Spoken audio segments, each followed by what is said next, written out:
আমরা এই নির্বাচনটাকে একটা আন্দোলনের জায়গা থেকে দেখছি, আন্দোলনের ধারাবাহিকতা হিসেবে দেখছি, এবং এই নির্বাচনকে আমরা যাতে সফল করতে পারি তার সাথে বাংলাদেশের গণতান্ত্রিক পুনর্গঠন এবং একটা উজ্জ্বল উন্নত ভবিষ্যতের দিকে যাওয়া গভীরভাবে সম্পর্কিত। গণভোট এবং জাতীয় সংসদ নির্বাচন দুটোই একসাথে হবে। আমরা ইতিমধ্যে বিএনপির পক্ষ থেকে সিদ্ধান্ত জানানো হয়েছে, আমাদের দলের দিক থেকে আমাদের সিদ্ধান্ত আছে গণভোটে আমরা হ্যাঁ ভোট দেব, এবং গণভোটে আমরা দুটো সিদ্ধান্ত হবে। একদিকে জুলাই জাতীয় সনদ পাস হবে, অন্যদিকে আগামী সংসদকে এই সনদের ভিত্তিতে মৌলিকভাবে সংবিধান সংস্কার করার ক্ষমতা দেওয়া হবে। এই জন্য আগামী সংসদকে হবে সংবিধান সংস্কার পরিষদের সংসদ। 6 মাস সংবিধান সংস্কার পরিষদ হিসেবে কাজ করবে, আর একই সাথে 5 বছর এটা পূর্ণ জাতীয় সংসদ হিসেবে কাজ করবে।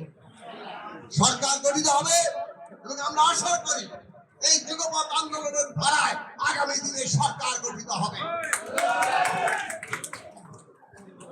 বন্ধুগণ, নির্বাচন এই কারণে আমাদের গণতান্ত্রিক রূপান্তরের জন্য অপরিহার্য, এর কোনো বিকল্প নেই। কাজে এই নির্বাচন বানচাল যাতে কেউ করতে না পারে তার জন্য আমাদের সবার দেশের মানুষকে সদা সতর্ক থাকতে হবে। আমাদের সতর্ক থাকতে হবে। ভোট হচ্ছে নাগরিকের গুরুত্বপূর্ণ জায়গা এবং এর সাথে দেশের রাজনীতি ভবিষ্যৎ জড়িত। পাঞ্চালপুরের মানুষ টাকার খেলার কাছে হারবে না। আর কোন নির্বাচন নিয়ে কারচুপি মেকানিজম নানা রকম কৌশল করে নির্বাচনকে প্রভাবিত করা বাংলাদেশের মানুষ মেনে নেবে না, পাঞ্চালপুরের মানুষও মেনে নেবে না। আমরা সুষ্ঠু গ্রহণযোগ্য নির্বাচন চাই। আমরা বিশ্বাস রাখি সুষ্ঠু গ্রহণযোগ্য নির্বাচন হলে পাঞ্চালপুরের জনগণ আজকে বাংলাদেশের ভবিষ্যৎ নির্মাণের জন্য মাথাল মার্কাকেই বেছে নেবে।